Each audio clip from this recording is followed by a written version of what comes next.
现在订阅同盟会英语，不论找工作、升学或英检，表现更棒。快上 StudioClassroom.com。现在请收听教学节目。Advanced Studio Classroom is on the air.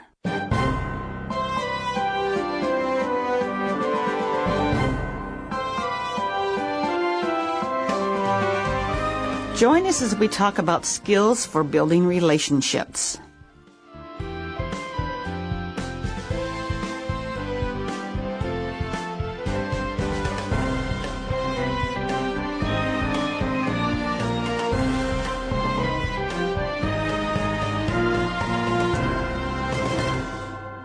Hi everyone, welcome to Advanced Studio Classroom and our speed review article.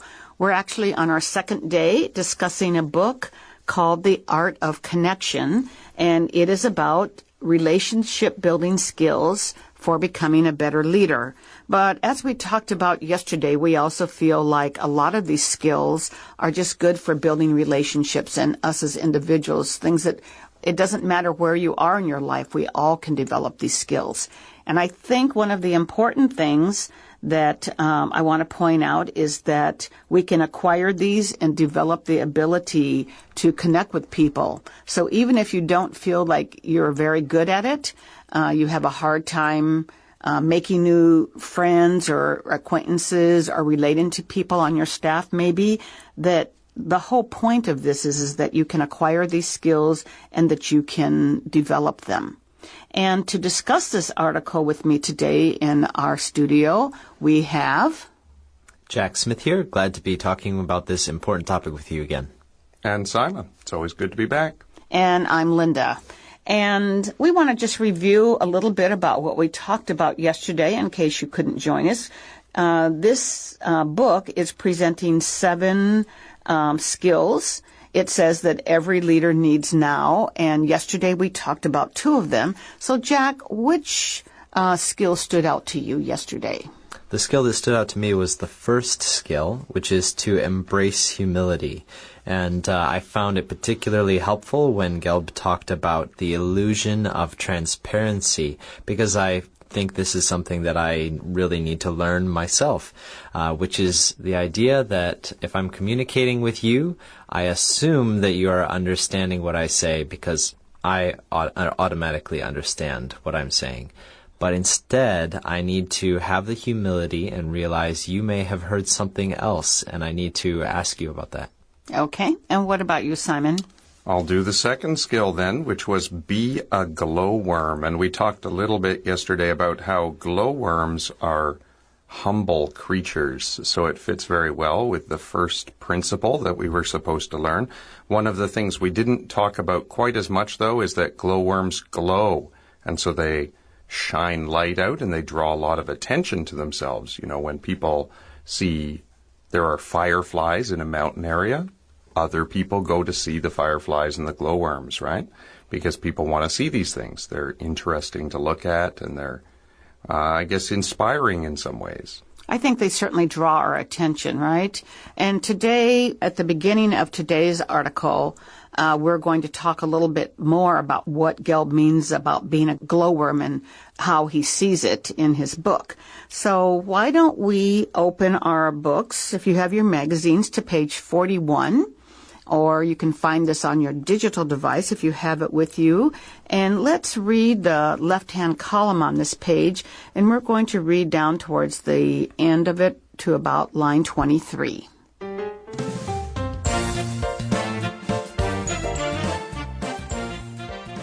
Being a glowworm is possible, Gelb writes, because emotions are contagious. Although contagious emotions can, of course, lead to positive or negative consequences, the great leaders are driven by positive emotions to which their followers respond. The third relationship building skill is captured in a trio of imperatives, which Gelb describes as achieving the 3 liberations. To achieve the 3 liberations means to free yourself from 1. Like and dislike, that is, the urge to be judgmental instead of just observing. 2. Taking things personally. And 3. blaming and complaining.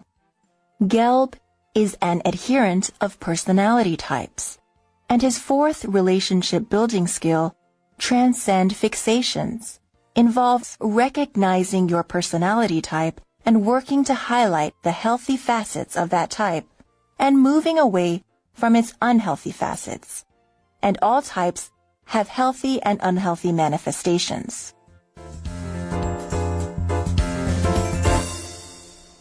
So we see here that being a glowworm is possible because emotions are contagious. Have you found that emotions are contagious? Sure, I think that's true. I mean, if, you meet somebody who's really happy, you might not be as happy as them, but they usually cheer you up a little bit, right? Well, that's why, I always think it's so funny when a person starts laughing that other people in the room start laughing as well. I was at a movie the other day, and because it was an English movie and, we're in an all-Chinese theater, there were only 3 of us native speakers that were watching it, and things don't always translate the way they're supposed to. But it was so funny. We're the only 3 laughing, and pretty soon the people around us were laughing too. That happens all the time, though, doesn't it? The native speakers laugh alone in the movie theater. The same thing happens to me when I'm watching a Chinese movie, and I'm like, people are laughing, and that wasn't funny to me. But anyway, the whole point here is that, laughter is contagious, because we want to be happy. And that's true of negative as well. But I think that the point here is that great leaders are driven by positive emotions, and that's what people respond to. That's right. And actually, I think positive emotions are really the ones that are contagious. I think sometimes negative emotions can inspire all kinds of different responses. If someone is sad or angry, it might cause someone to respond in a quite different way. But the positive emotions, especially if you can respond positively to a challenging situation, a stressful situation, that's really going to create an atmosphere that people can then feel comfortable in. Okay, and then we go on to our third relationship building skill, and that is a trio of imperatives, and Gelb describes them as achieving the 3 liberations. So first of all, what is an imperative, Jack? An imperative is something which is extremely important or urgent. So in this sentence, a trio or 3 imperatives would be 3 very important items or ideas. Okay, of liberation, achieving the 3 liberations. And if you are liberated, what are you, Simon? It just means you're free. So liberation is making someone free. So I guess becoming free in 3 different ways by following these 3 necessary steps. That's what we're saying here. And that's a lot of 3s, okay? So the first liberation is like and dislike. So that is the urge to be judgmental instead of just observing. And I'm not sure. I know being judgmental is definitely a problem that we all have to struggle with. I'm not sure it's possible to avoid being judgmental in some ways. I think we all look at the things around us and form an opinion about it. But maybe what we can become free of is just assuming that my perspective is the most correct one. I can step back a little bit and just understand, okay, I am forming an opinion of this, and I know other people are going to have other opinions. What is the best option here? I would say all 3 of these are focused on helping a person become a neutral observer so that their feelings aren't involved in their decision making. And so the first one there, freeing yourself of like and dislike, fits fairly well with that idea if you combine it with the second one, which is taking things personally. So you could describe that as being easily offended, for example, right? Or thinking people are, necessarily directing things at you when they're giving a criticism or something like that. And then the third one is what we do when we feel we've been criticized. We blame other people and we complain, right? So you can sort of see here you're freeing yourself from different steps of a cycle of being emotionally involved in the situation. So the first one, like and dislike, it's like you choose a side. And then the second one, taking things personally, it's like you're offended by the other side. And then the third one is like you react to that offense by blaming the other side or complaining about the other side. And so then you can't really make a neutral judgment. And I think this often occurs when we already have made a decision, or we already have a preconceived notion about a person or about an idea, and so we aren't going into it, the situation neutrally anyway. So that's all part of this trio of imperatives for achieving the three liberations. And I totally agree with you. I think they feed off one another. Well, the other thing, at the moment I'm teaching a class on rhetoric. So rhetoric is like the ability to communicate your argument, I guess, basically, simply. And in a rhetoric class, one of the most important things is to be able to understand your opponent's point of view, because you can't really argue with them effectively unless you understand what they're really arguing. And it's interesting because students have a really hard time doing this. So I think what they're talking about here is not getting rid of your likes and dislikes necessarily, not really getting rid of your feelings. Instead, it's being able to separate yourself from your personal feeling or position enough that you can sort of see the situation clearly and make better decisions. Right. I think that's true. But I also want to point out that under number one, it says the urge to be judgmental instead of just observing. So we've already judged the situation without really seeing what's happening. We come at it with a certain point of view. That's true. If I approach a situation with my own point of view and I just stick to being judgmental, I might not even open my eyes to seeing everything that is there. But I also agree with Simon. It doesn't mean that you want to totally forget your own point of view as well. So yeah, it is something that you really do have to work at developing. Well, and you actually, sort of a current example of this is really, present in American news at the moment. They keep talking about fake news and things like on Facebook, people keep reading news stories that are from their point of view. And one of the things, if you are studying philosophy or something, one of the problems people have is called the straw man, which is where you sort of summarize what you think they are saying, your opponent, but it's not really what they're saying. And this happens because people can't separate themselves from their personal judgments and feelings. Right. Okay, well, that's our third skill that we need to work on developing. And then we go on to see that Gelb is an adherent of personality types. And if you're an adherent of something, what are you, Jack? Well, it means that you are a person who strongly supports a particular person or a principle or a set of ideas. So actually, this word is not that common. The verb is much more common. If you adhere to something, it means that you follow a set of principles or ideas. So the verb is much more commonly used than the noun form is used. And here we see that Gelb is an adherent of personality types, and his fourth relationship-building skill, transcend fixations. And it involves recognizing your own personality type and then working to highlight the healthy facets of that type and moving away from the unhealthy facets. And all personality types, he says, have both. So if we're looking at personality types, there are so many, personality tests you can take. There are 16 personality types. There are 8 personality types. There are 4 personality types. I think that one of the most common ones are the 4, sanguine, choleric, phlegmatic, and melancholic. And that kind of, generally, they say summarizes all personality types. Yeah, so all of these personality types, there's many different ways, I guess, people organize them, but they're all built around this idea of personality characteristics. Sometimes you'll hear psychologists talk about the big 5 characteristics.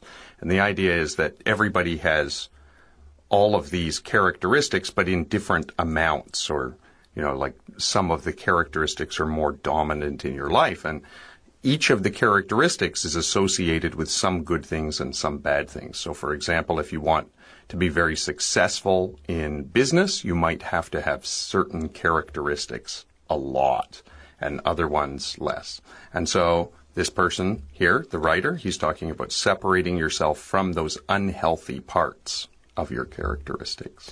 And I really like the word that he uses because it's a good word for describing people is the facets. And this word facet is, the idea is of if you think of a diamond or some kind of precious stone and it has multiple sides, and each of those sides where it has been cut is a facet. So you can imagine it has many different sides. And this is why there are so many options for what is your personality, because people are, we would say, multifaceted. They have so many sides, it's hard to really categorize people. I totally agree. And I think the purpose of taking personality tests or trying to find out your personality type is maybe to, look at maybe those sides and see where the negativeness comes out so that, we can work on adjusting that part. But I think it's interesting that he says that he believes in personality types and that we have to transcend fixations. What does that in particular, that's the skill. What does that really mean to you, Simon? Well, it means that for each of these different personality types, certain things will be a real focus for them. And so, for example, some people are, find that they are easily manipulated because they really want to be nice to everybody and they want everybody to like them. And the positive thing about that is that it makes them a really nice, helpful person. But the downside of that is that they're easily manipulated by people who are more interested in getting something out of it than giving back.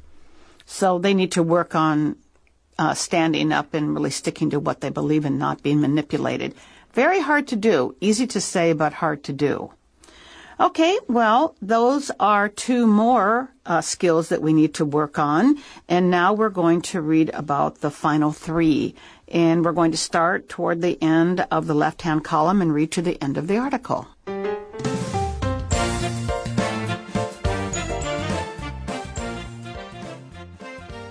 Why balance is key. Balance energy exchange. His fifth relationship building skill focuses on the need for relationships to be balanced between the parties. There cannot be one dominant party in a healthy relationship, Gelb writes. This requires leaders to make a deliberate attempt to maintain this balance with their followers. Two ways to maintain is to offer praise and to request feedback. This intriguing chapter also explores the givers, takers, and matchers, the latter representing a balanced approach to relationships, first suggested by Wharton professor Adam Grant.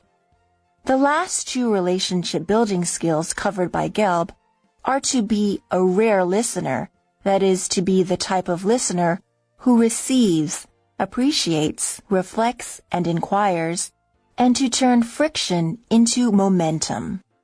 The first step in turning friction into momentum is to recognize that conflict is a normal and natural aspect of life, and that it is essential to the creative process, he writes.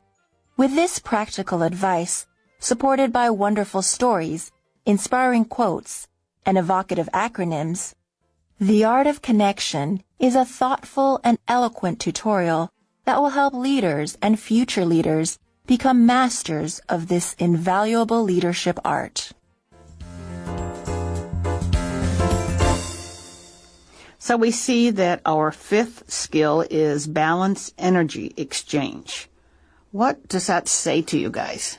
So if you think about energy exchange, you're thinking about if between people, one person is giving a lot of energy to the other person, and the other person, if it's a balanced energy exchange, is giving an equal amount of energy back. Okay.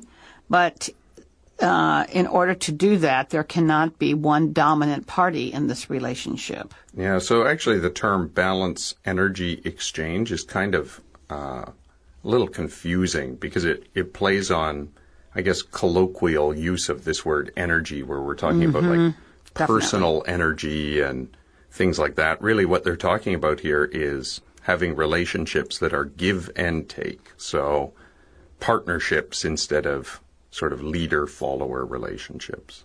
Right. And in order to attain this, he says that leaders need to make a deliberate attempt to maintain this balance with their followers. And if something is deliberate, it's just intentional, or you know that you have the power, but for a leader, you know you have the power, but you want to maintain balance with your followers so you don't make yourself that kind of leader, the control person, as it says at the beginning, the command and control. Yeah, and he offers two tools for doing this. One is like a giving tool, and the other one is a taking tool. He says offer praise, and I suppose you could do that in different ways. You could say good job, or you could just give people credit for work they've done very well. But you can also request feedback, which means have the opportunity to get information about what's been going on. So you're receiving it, but you're also giving the other person the sense that their opinion is important and valued and things like that. So I guess both of these things go both ways. I think that, to me, this is one of the more valuable ones. I think as a leader, it's not so difficult to give praise, but it is very difficult at times to request feedback. That's right, especially just as we saw in the previous point, that there are so many different personalities and perspectives, and wow, when you're a leader and you're leading so many different people, it can be really challenging, I think, to understand and take from the input of many different kinds of people.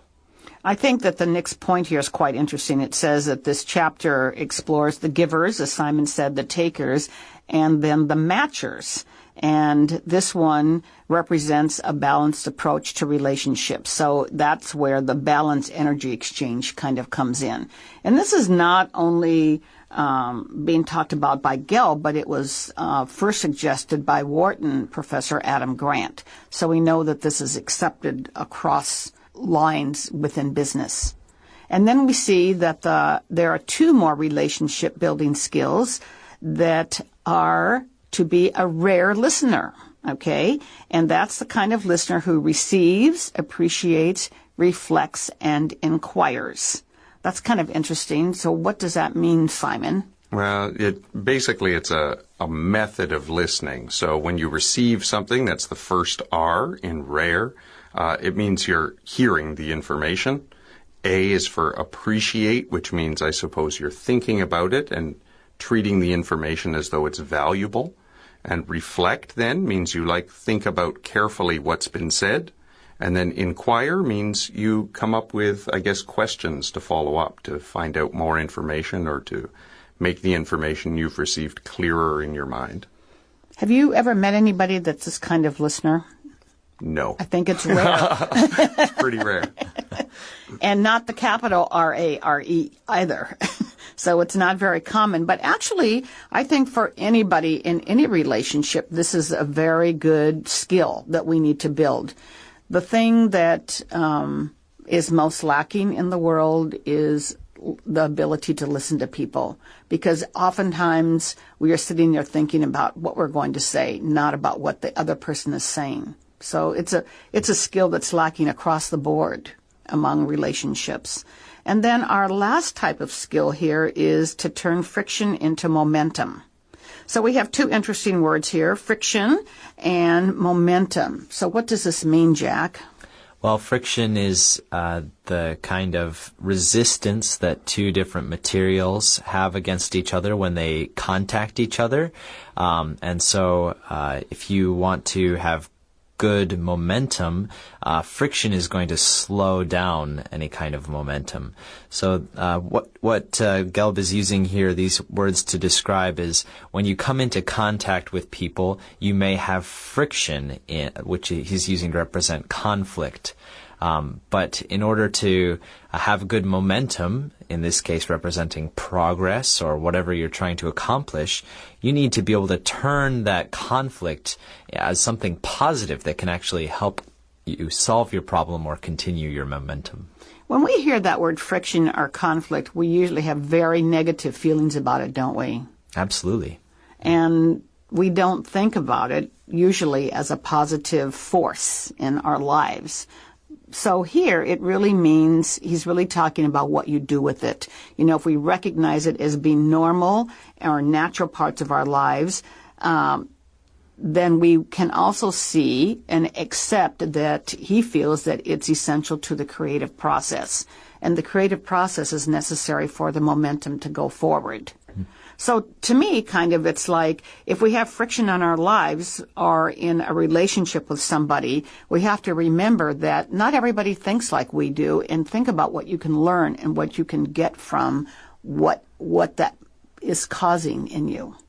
Okay, well, let's see. In our last paragraph here, we say that there are lots of stories, there are inspiring quotes, and evocative acronyms. So I will say acronyms is rare. Up above we see to be a rare listener, and that stands for receives, appreciates, reflects, and inquires. But what does this word evocative mean? Evocative just means it makes you really think about and understand what is being said. Okay, so, and it also, draws you into wanting to read it. And then we see that this book, The Art of Connection, is a thoughtful and eloquent tutorial. So that means it's to teach you. And if something is eloquent, it just is persuasive, it's meaning, it's moving forward, it's kind of a graceful way of writing, and it's hopefully will help leaders and future leaders become masters of this invaluable leadership art. And I just want to say, I think for all of us in our relationships with one another, it's quite helpful. Absolutely, because really we all have positions of leadership of some kind in the different relationships in our lives, whether it's in a family situation or even in a friendship. Sometimes you are taking the place of a leader.